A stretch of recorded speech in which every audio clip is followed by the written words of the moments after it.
My mamma sê ek moet probeer meer Afrikaans praat, want die mense praat dit nie meer so baie nie. As jy kyk na die jeug, statistiek gewys, die kinders praat nie meer Afrikaans nie. So in die skool praat julle Engels?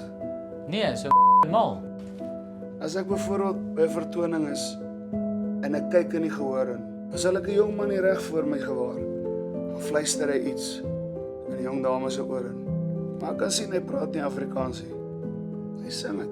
Dit is vir my lekkerder om Afrikaans te sing as te praat, so nou praat ek dit nie meer so baie nie. Ek sing so baie Afrikaans deesdae en praat dit so min dat hulle al my van weggevat het. My pappa sê jy mag nie vir iemand vra om hulle lemoene te wys nie, maar jy mag dit sing.